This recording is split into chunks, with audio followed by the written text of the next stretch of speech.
오늘은 일어나 걸으라 라는 제목으로 우리가 말씀을 한번 묵상해 보겠습니다. 친밀하다라는 것을 우리가 어떻습니까? 친밀하다.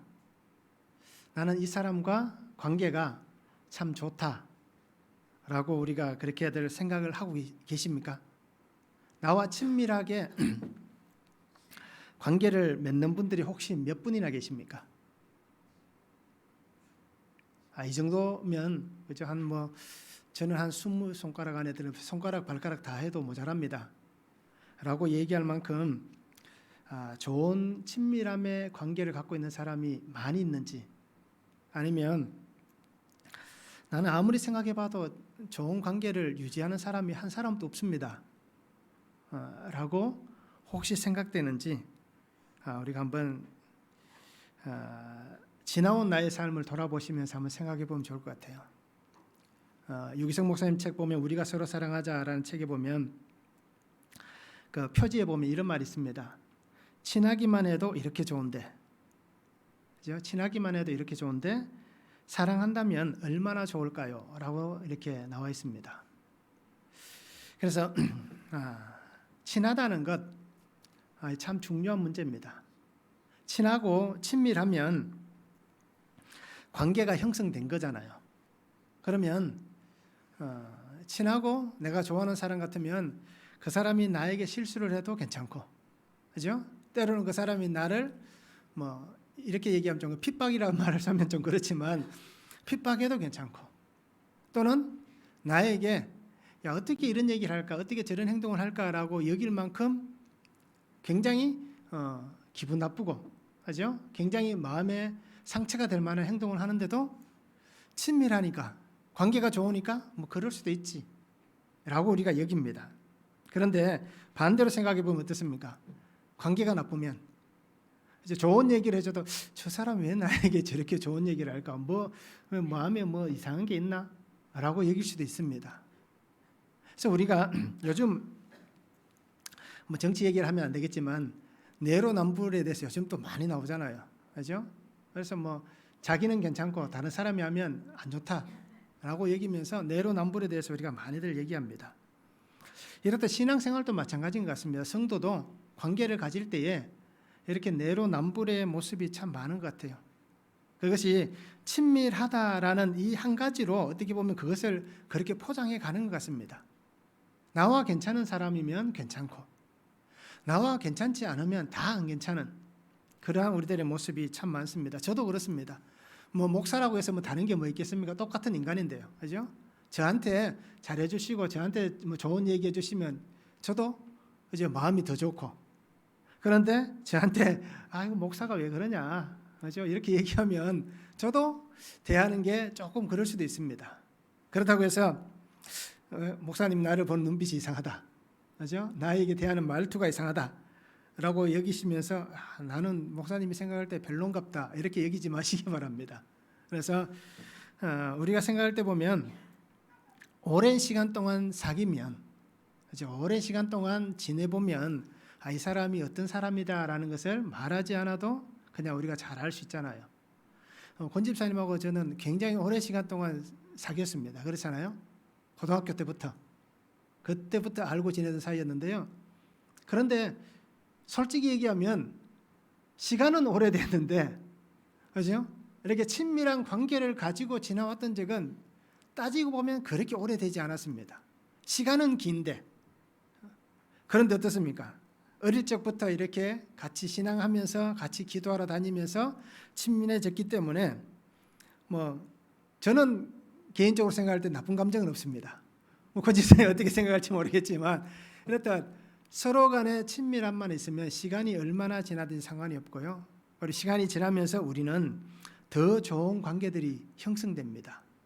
그래서 오늘 우리가 한번 말씀을 보시면서 우리가 조금 더 깊이 있게 생각해 보기를 원하는 것은 친밀함에 대해서, 그죠? 친하기만 해도, 그래서 제가 지난번에 이 책을 읽고 나서 굉장히 마음에 계속 남는 말이 바로 이겁니다. 친하기만 해도 괜찮은데, 그죠? 이렇게 좋은데 사랑하면 얼마나 좋을까?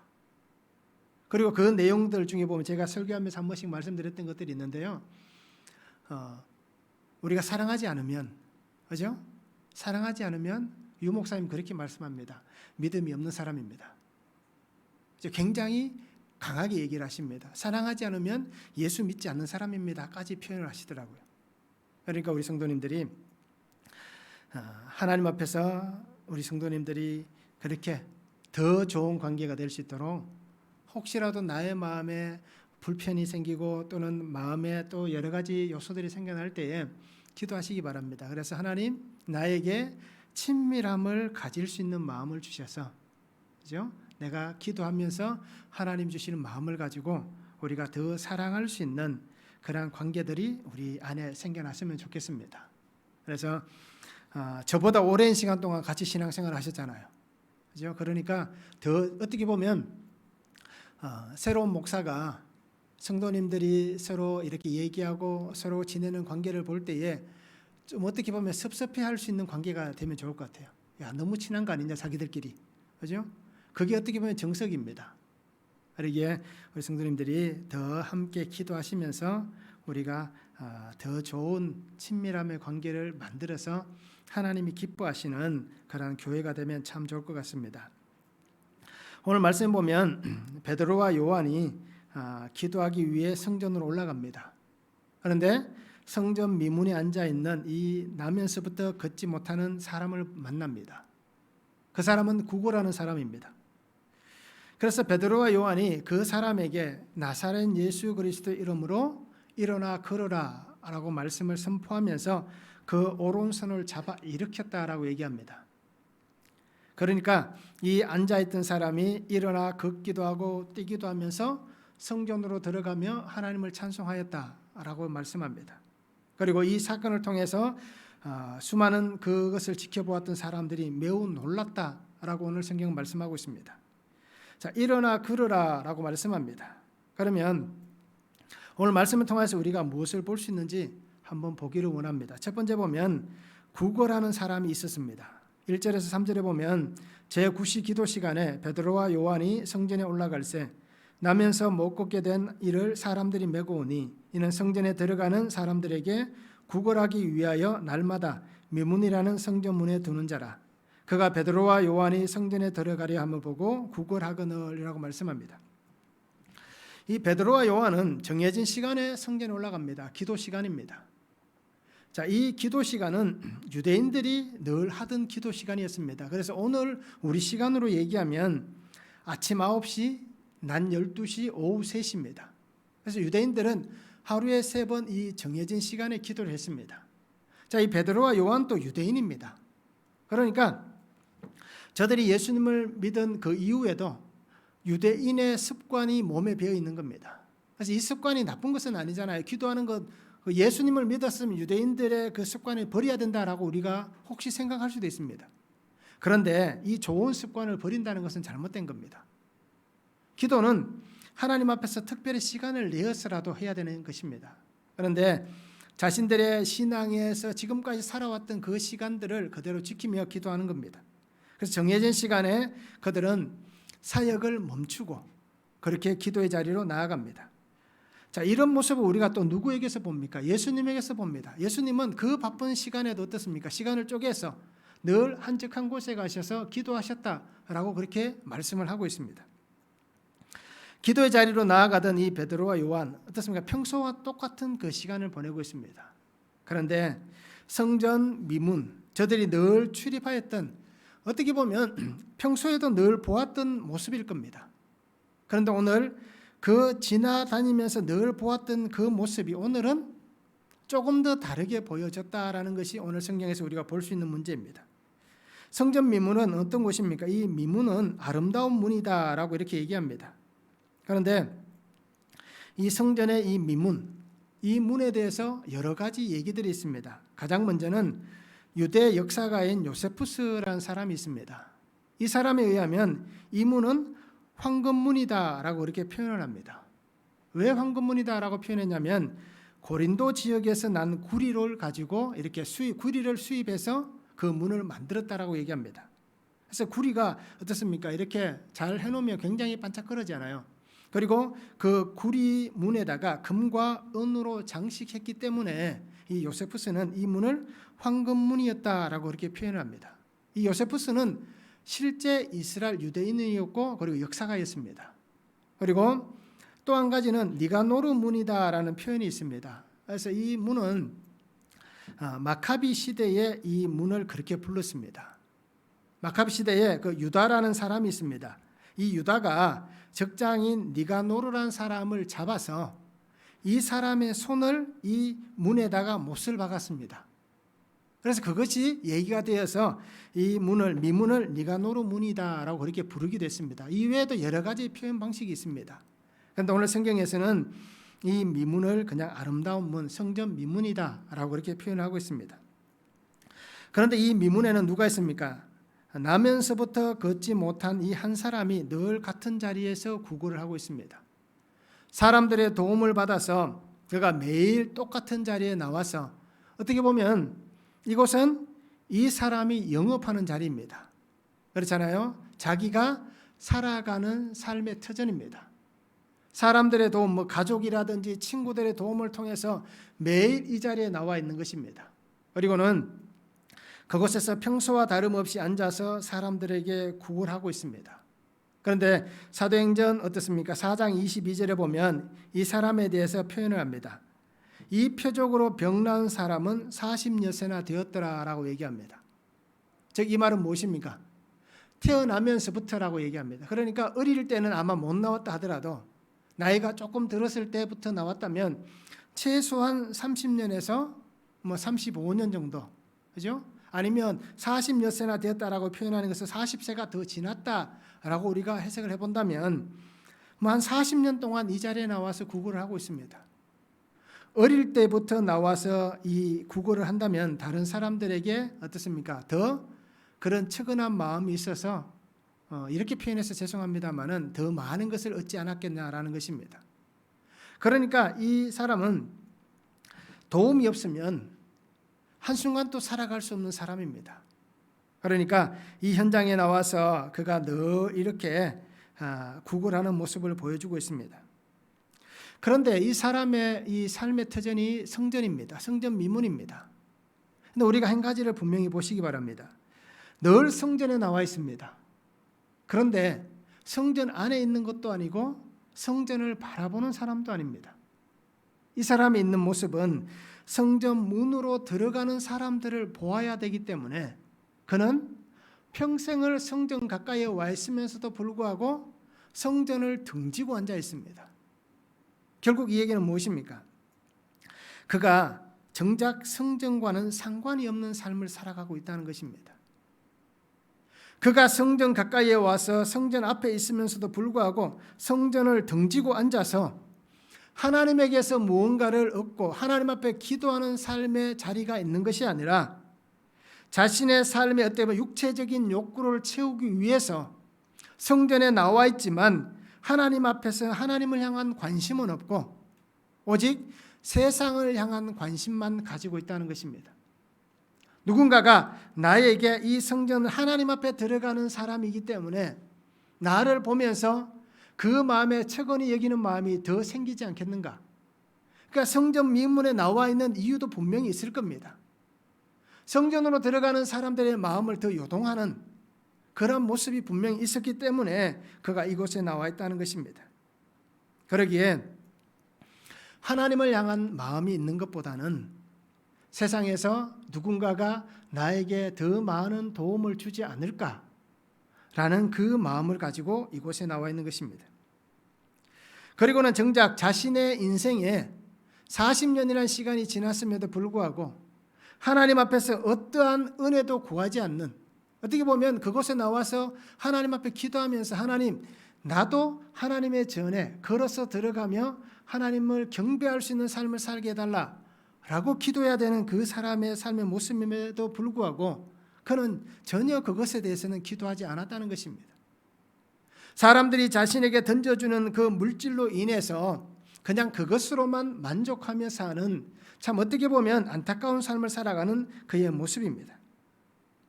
그러기에 40년 동안 그곳에 있으면서도 하나님께서 자신의 삶에 역사하시는, 하나님께서 자신에게 허락해 주실 어떤 소망도 기대하지 않는 내일의 삶이 새롭게 변화될 것이라고 하는 그런 마음도 없는 그러한 삶을 그가 계속해서 살아가고 있는 모습입니다. 그냥 구걸만 하며 살아도 나는 그냥 부족함이 없다. 나는 이렇게 살아도 충분하다. 라고 그가 여기고 있는 것입니다. 그의 삶에서 무엇이 더 중요했겠습니까? 지금 내게 채워지는 먹고 사는 것의 문제, 하나님께서 내게 은혜 주셔서 하나님의 소망 안에 살아가는 삶, 이 두 가지를 놓고 그가 선택한다면 어느 것에 더 마음이 있었겠냐라는 것입니다. 그저 이 땅에서 먹고 살아가는 그 모습에만 더 관심을 가지고 있지 않았겠냐라는 것입니다. 아마 이 사람은 분명히 이런 삶을 가지고 있었을 겁니다. 내 삶은 더 이상 변화되지 않는 환경이야. 나의 삶은 이것에서 더 좋아지지 않을 거야. 평생을 걷지 못했는데 내게 더 나은 인생은 없을 것이야. 나에게 내일은 소망은 없다라고 여기는 그 삶의 모습이지 않았는가라는 것입니다. 그러기에 이 사람은 어떻게 보면 구걸하였다라는 이 단어에서 우리가 볼 수 있듯이 그냥 땅만 바라보고 사는 것입니다. 위의 것을 봐야 되는데 하나님이 주신 그 생명 안에서 하나님의 백성으로서 위의 것을 바라보며 살아가야 되는데 그냥 땅만 바라보고 아래 것만 바라보고 그냥 이 세상의 것에만 만족하며 살아가는 그 사람의 모습이다라는 것입니다. 이러한 모습이 과연 그가 이런 장애를 가졌지만 하나님께서 이 사람에게 주신 삶의 모습인가라는 것입니다. 우리도 마찬가지입니다. 하나님께서 내게 주신 이 삶을 살아가면서 우리는 무엇을 보고 살아갑니까? 나는 땅의 것에만 더 관심이 있지 않습니까? 아래의 것. 이 세상에 살아가면서 이 세상에서 주어지는 그런 행복에만 우리가 더 관심을 갖고 있지는 않습니까? 아니면 나는 이 땅에서의 삶을 살지만 하나님이 내게 주신 하나님의 것에 더 관심을 가지고 하나님의 그 말씀에 더 관심을 가지고 하나님이 주신 그 비전에 더 관심을 가지고 나는 거룩함에 관심을 가지고 살아가고 있습니다. 라고 우리는 그렇게 고백을 합니까? 우리가 이 땅 살아가면서 어떻습니까? 하나님께서 내게 당장 응답하지 않는다 할지라도 하나님이 내게 주신 그 은혜를 붙잡고 말씀 안에 살아가는 삶의 모습인지 우리가 한번 생각해 보면 참 좋을 것 같습니다. 그래서 우리는 무엇을 의지하고 무엇을 지금 얻기를 원하고 있느냐라는 것입니다. 말씀을 한번 적용해 보시기 바랍니다. 나는 지금까지 삶을 살면서 하나님의 성전을 등지고 살아오고 있지는 않았습니까? 교회 안에 있으면서도 하나님 안에 신앙생활을 한다고 하면서도 혹시라도 나는 하나님의 말씀을 등지고 있지는 않았습니까? 이제 우리가 혹시라도 속을 수 있고 그렇게 어떻게 보면 자신을 속이고 있을 수도 있습니다. 내가 교회 안에 있으니까 성전 안에 있으니까 안전하다 괜찮다라고 여길 수 있겠지만 그래서 정작 오늘 나와 있는 이 사람 같이 안에 있으면서도 성전 가까이 있으면서도 우리가 등을 지고 살아가지는 않습니까? 결국 이 얘기는 내가 예수님을 믿지 않는 그 모습은 아닌가라는 것입니다. 또 하나는 말씀과 기도의 삶을 살아가고 있는가라는 것입니다. 나는 무엇을 구걸하며 삽니까? 나는 세상에서 이 안락함을 구걸하며 삽니까? 나의 욕심을 채우기 위해서 나는 그저 세상의 것만 늘 구하고 살아갑니까? 즉 다르게 얘기하면 우리의 신앙이 기복적 신앙의 삶은 아닌가라는 것입니다. 우리는 아마 우리가 기도하는 대부분의 기도가 다 기복적 기도를 하실 겁니다. 그렇죠? 나는 이러한 모습이 아닌지 우리가 말씀을 한번 적용해 보면 좋을 것 같습니다. 두 번째는 내게 있는 것을 줄 수 있는 사람이 되어야 됩니다. 내게 있는 것을 줘야 됩니다. 4절에서 7절에 말씀합니다. 베드로가 요한과 더불어 주목하여 이르되 우리를 보라 하니 그가 그들에게서 무엇을 얻을까요 바라보거늘 베드로가 이르되 은과 금은 내게 없거니와 내게 있는 이것을 내게 주노니 나사렛 예수 그리스도 이름으로 일어나 걸으라 하고 오른손을 잡아 일으키니 발과 발목이 곧 힘을 얻고 라고 말씀합니다. 베드로와 요한은 이 사람에게 분명히 합니다. 우리를 보세요 라고 얘기하고 있습니다. 그래서 주목하여 보라 라고 얘기를 합니다. 이 주목한다는 단어는 어떻습니까? 나를 똑바로 쳐다보라라는 얘기입니다. 다른 곳을 바라보지 말고 지금 당신에게 얘기하고 있는 나를 똑바로 보십시오. 그래서 다른 곳으로 곁눈질하지 말라라는 것입니다. 또 하나는 이 주목하다라는 것은 눈여겨보라는 얘기입니다. 그래서 내가 당신에게 무엇을 말할지, 당신에게 어떤 행동을 보일지 나를 자세히 눈여겨 한번 보십시오 라고 얘기하는 것입니다. 그래서 베드로는 우리를 보세요라고 얘기하고 있습니다. 그런데 여기에서 베드로와 요한이 어떤 마음을 가지고 우리를 보라고 얘기했겠습니까? 어떤 마음을 가지고 얘기했겠습니까? 그냥 자기가 원하는 대로 그 욕구를 채워줄 수 있는 동전 한 입을 주기 위해서 우리를 보라고 했겠습니까? 그냥 그 사람이 원하고 있는 것만을 준다면 굳이 보라고 얘기할 필요가 없잖아요. 우리도 아마 그런 경험들이 있을 거예요. 길거리를 다니시면서 요즘은 그런 분들이 거의 안 보이지만 예전에 어떻습니까? 참 많았잖아요. 그러면 굳이 그분들에게 이렇게 동전을 아니면 1,000원짜리 하나 드리실 때에 굳이 그걸 주면서 나를 한번 보세요 라고 얘기하시는 분들은 아마 없습니다. 그냥 그 동전 바구니에 넣고 지나갈 뿐입니다. 그런데 이 베드로와 요한은 어떻게 합니까? 우리를 보라라고 얘기하고 있습니다. 즉 그 얘기는 지금까지 다닐 때와는 다른 마음이 그들에게 생겼다라는 것입니다. 그런데 오늘 한번 보시기 바랍니다. 사도들은 어떤 마음을 가지고 그에게 얘기하고 있는지, 그리고 이것을 바라보는 그 사람은 어떤 마음을 가지고 보고 있는지 우리가 분명히 한번 볼 수 있으면 좋을 것 같습니다. 그래서 이것을 얻기를 원하는 사람은 아마 나에게 조금 더 특별한 것을 주겠지, 아니면 우리가 일반적으로 1,000원을 주었다면 이 사람들이 나를 이렇게 얘기하면서 조금 더 많은 것을 주지 않을까라고 생각할 수도 있습니다. 그런데 베드로와 요한의 눈에 어떻습니까? 지금까지와 다르게 그 한 사람이 하나님의 자녀로 보인 것입니다. 하나님의 잃어버렸던 한 마리 양, 이렇게 우리가 예수님께서 우리를 양으로 표현했기 때문에 하나님이 잃어버렸던 그 한 마리 양으로 보였다는 것입니다. 그래서 그들이 이 사람에게 지금 가장 중요한 것이 무엇인가? 이 구걸하는 사람에게 있어서 가장 시급하고 중요한 것이 무엇인가? 라는 것이었습니다. 그러기에 이 사람은 그냥 한 푼의 동전을 원했겠지만 베드로와 요한에게 있어서는 이 사람에게 가장 중요한 그 사람 속에 있는 생명을 보았다는 것입니다. 그냥 이곳에서 그가 살다가 죽는 인생으로 끝나는, 그냥 세상에서 파멸되어서 사라져버리는 그러한 인생으로 그가 보여진 것이 아니라 자신들이 예수 그리스도 안에서 성령을 받고 나니까, 거룩한 하나님의 임재 가운데 거하고 나니까 그들이 바라보는 그 눈 속에도 그 사람이 예수 그리스도 안에서 하나님의 약속하신 생명의 구원을 받아야 될 그 한 사람으로 그들에게 보여졌다는 것입니다.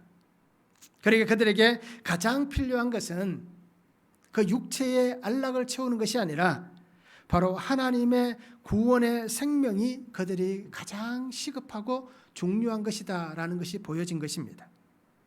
그래서 베드로와 요한은 선포를 합니다. 우리에게 있는 것은 없습니다. 우리가 당신에게 줄 만한 것은 없습니다. 베드로와 요한은 나는 당신에게 줄 은과 금이 없습니다. 당신의 삶을 안락하게 해줄 만한 이 세상의 것은 우리에게 없습니다. 우리는 당신을 치료해 줄 만한 의사도 아닙니다. 그런데 내게 있는 이것을 당신에게 주기를 원합니다. 그것은 바로 예수 그리스도이십니다. 하나님께서 택하신 당신에게, 당신을 하나님의 자녀로 삼으신 그 은혜 안에서 우리에게 베풀어 주셨던 그 하나님의 동일한 은혜의 약속, 그 생명의 약속, 이 땅 가운데서 죽고 사라질 인생이 아닌 구원한 그 구원함의 은혜, 이 은혜를 당신에게 전하기를 원합니다. 그러면서 나사렛 예수 그리스도의 이름으로 일어나 걸으십시오라고 그들은 선포를 하는 겁니다. 일어나 걸으라 라고 선언을 하는 것입니다. 그러면서 어떻게 합니까? 그냥 선포하고 끝낸 것이 아니라 선포하며 그에게 도움을 주잖아요. 그의 오른손을 잡고 일으킵니다.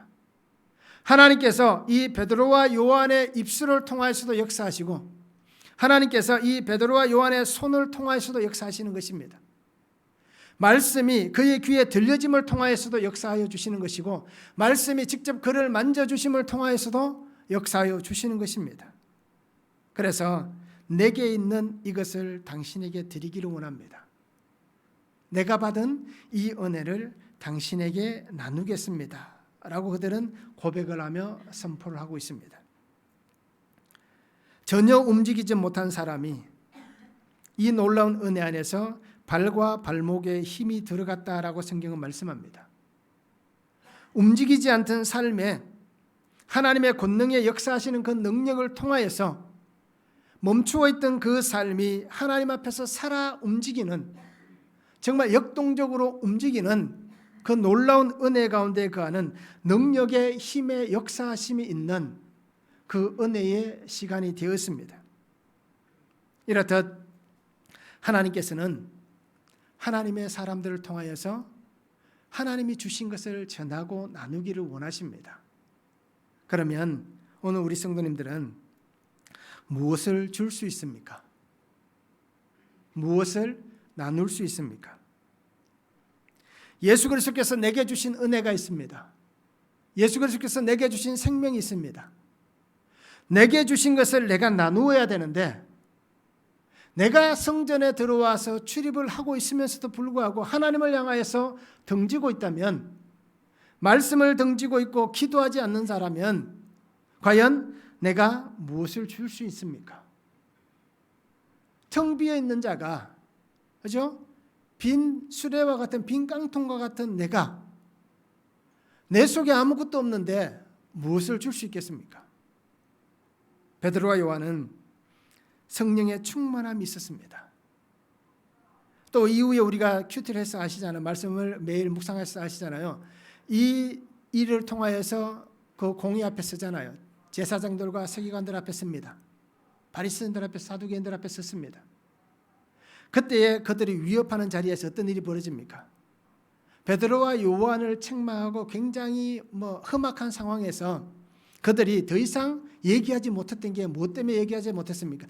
옆에 함께 병난 사람이 서 있었다라고 성경은 얘기합니다. 그가 있음을 통하여서 그들에게 더 이상 할 말이 없었습니다. 즉 이 얘기는 뭡니까? 이 40년 동안 걷지 못하던 사람 속에도 이 시간을 통하여서 하나님이 그 속에 임하시는, 지금까지 등지고 살았는데 이제는 등지고 사는 삶이 아니라 하나님이 함께 하시는 삶의 모습이 보여지기 때문에 그 사람의 모습만을 가지고도 더 이상 무엇이라고 얘기할 수 없는 그 놀라운 일이 생겨난 것입니다. 그리고 우리는 예수 그리스도의 이름으로 우리가 줄 수 있는, 줄 것만 있는 인생이 되었으면 좋겠습니다. 말씀을 한번 적용해 보시기 바랍니다. 나에게 있어서 급하고 중요한 일은 무엇입니까? 급한 일이 우리에게 참 많잖아요. 살아가다 보면, 그죠? 우리가 처리해야 될 참 급한 일들이 많습니다. 그런데 그 중에서 중요한 일이 무엇인가라는 것입니다. 중요하다는 것은 구원을 위하여서 하나님이 내게 주신 중요한 일이 무엇인가라는 것입니다. 그러면 우리는 이 급하고 중요한 일 중에 무엇이 더 우선순위에 있는가라는 것을 우리가 말씀을 통해서 한번 적용해 보시기 바랍니다. 즉 이 얘기를 다르게 얘기하면 하루의 시작을 하실 때에 나는 말씀을 가지고 하루를 시작하는지 아니면 그죠? 급한 일을 먼저 시작하시는지 우리가 한번 묵상해 보면 좋을 것 같습니다. 또 한 가지는 구원을 위해서 내가 똑바로 바라보며 예수님의 이름을 전해야 될 사람은 누가 있습니까? 누구에게 내가 주목해서 그 사람에게 복음을 전해야겠습니까? 말씀을 우리가 적용해 보기를 원합니다. 세 번째는 영광의 찬송을 드리고 있습니다. 8절에서 10절에 말씀합니다. 뛰어서서 걸으며 그들과 함께 성전으로 들어가면서 걷기도 하고 뛰기도 하며 하나님을 찬송하니 모든 백성이 그 걷는 것과 하나님을 찬송함을 보고 그가 본래 성전 미문에 앉아 구걸하던 사람인 줄 알고 그에게 일어난 일로 인하여 심히 놀랍게 여기며 놀라니라 라고 말씀합니다. 사람들은 굉장히 놀랐습니다. 40년 동안 그곳을 지나다닌 사람들은 늘 보았던 사람입니다. 그런데 어떤 일이 벌어졌습니까? 본인도 굉장히 놀랐을 거예요. 우리가 그렇잖아요. 사람들은 내가 경험해보고 나면 두려움이 사라집니다. 그런데 한 번도 경험해보지 못하면 어떤 일이 벌어질까요? 굉장한 두려움을 갖습니다. 아마 이렇게 얘기하면 쉽게 이해되실 거예요. 위내시경을 아마 한 번씩은 다 해보셨을 거예요. 그죠? 40세가 넘어가면 맞죠? 건강보험공단에서 위내시경을 하라고 얘기하잖아요. 그러면 저도 그랬습니다. 처음 할 때는, 그죠? 아마 별 생각 다 드실 거예요. 우리 성도님들도 다 드셨을 거예요. 혹시 뭐가 있으면 어떡할까? 이 가다가 어떤 일이 생기면 어떡할까? 별의별 생각이 다 듭니다. 왜요? 한 번도 안 해봤으니까. 그런데 한 번 경험하고 나면 그 다음부터는 그냥 2년에 한 번씩 당연히 해야 된다라고 여기실 거예요. 이렇듯 이 사람도 40년 동안 한 번도 경험해보지 못했던 이 일 때문에 베드로와 요한이 자신의 손을 잡아 일으킬 때 아마 굉장히 놀라고 충격을 받았을 거예요. 그리고 그 주위의 사람들도 굉장히 어떻습니까? 충격을 받았을 겁니다. 그래서 오늘 여기 성경에 보면 뛰어서서 걸으며 라고 얘기합니다. 뛰기도 하고 서서 걷기도 했다라고 얘기하는 것은 아마 이 사람이 표현할 수 있는 최고의 충격을 받았던 그 기쁨의 표현일 겁니다. 그러니까 뛰는 겁니다. 그 자리에서 굉장히 열심히 뛰었을 거예요. 걷기도 했을 거예요. 이 행동은 표현할 수 없는 그 감격, 그 기쁨의 표현이었습니다. 그러면서 성전에서 늘 등지고 살았던 이 사람이 어떻습니까? 성전을 출입하는 사람이 되었습니다. 즉 새로운 신앙의 삶을 살아가게 된 것입니다. 지금까지의 인생이 아니라 하나님께서 자기의 삶에 놀라운 은혜 역사를 이루신 그 순간부터 이 사람의 삶은 새롭게 변화된 사람의 모습입니다. 정말 감당할 수 없었던, 어떻게 보면 이제는 내 인생에 더 이상 내일은 없다라고 여겼던 그 순간에 일어났던 이 놀라운 사건을 통하여서 하나님께서 직접 자신을 만나주시고 찾아와 주신 이 놀라운 사건을 통하여서 그가 하나님 앞에 영광을 올려드리는 삶이 되었다라는 것입니다. 세상의 것을 구할 때에는 그가 경험해보지 못했습니다. 어떻게 보면 하나님의 사람들을 만나기 전까지는 이러한 일들을 경험해보지 못했습니다. 수많은 종교 지도자들이 지나다녔고요. 제사장들도 지나갔고요. 그죠? 수많은 믿음 좋은 사람들, 경건한 유대인들이 얼마나 많이 지나다녔겠습니까? 그런데도 그 한 사람에게 하나님이 주신 그 생명의 말씀을 전하지 못했다는 겁니다.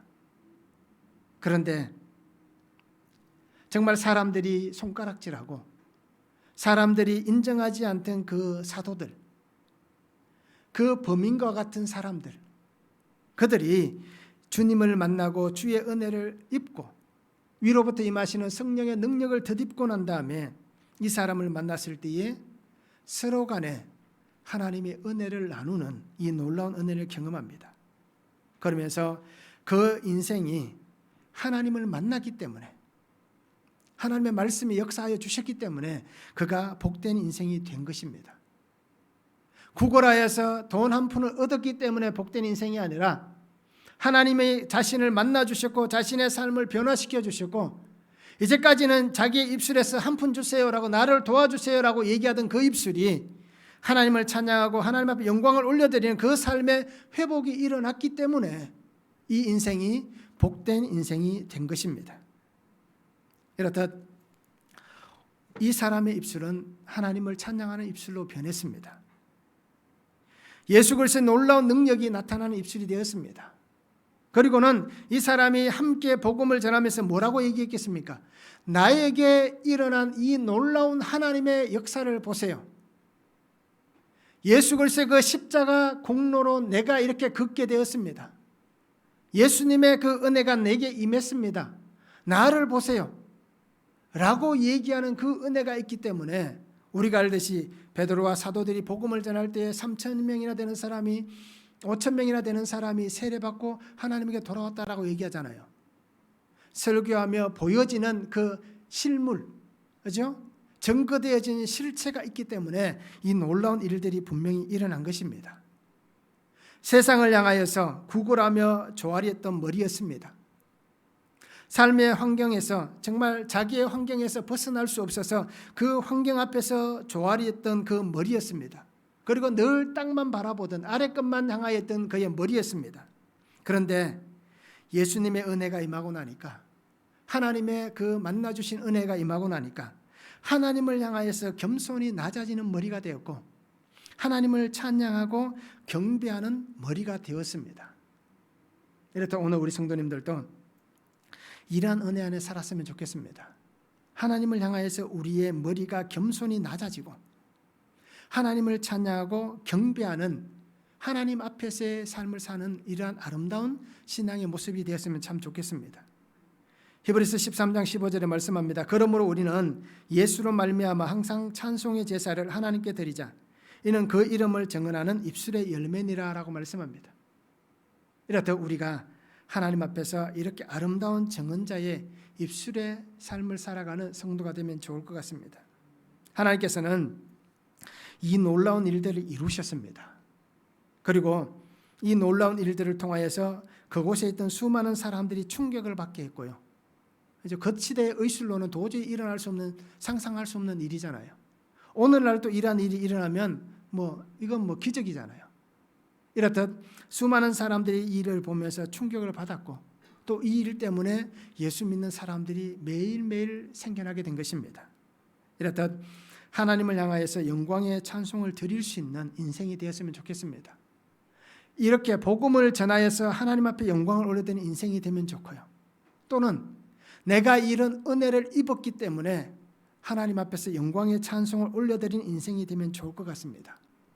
그래서 나의 삶의 주인은 오직 예수 그리스도이십니다. 그래서 우리의 입술의 열매를 하나님께 드리며 하나님께서 나를 택하신 이 은혜를 붙잡고 살아가는 삶이 되면 참 좋을 것 같습니다. 말씀을 한번 적용해 보시기 바랍니다. 나는 예배의 삶을 잘 살아가고 있습니까?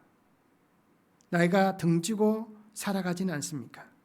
하나님의 말씀을 등지고 있고 하나님의 주시는 그 하나님의 일들을 등지고 있어서 내 생각이나 내 계획이나 내 방법, 세상에 있는 학문의 지혜를 따라서 지식을 따라서 우리가 혹시 그렇게 살아가고 있지는 않는지 우리가 한번 말씀을 적용해 보시기 바랍니다.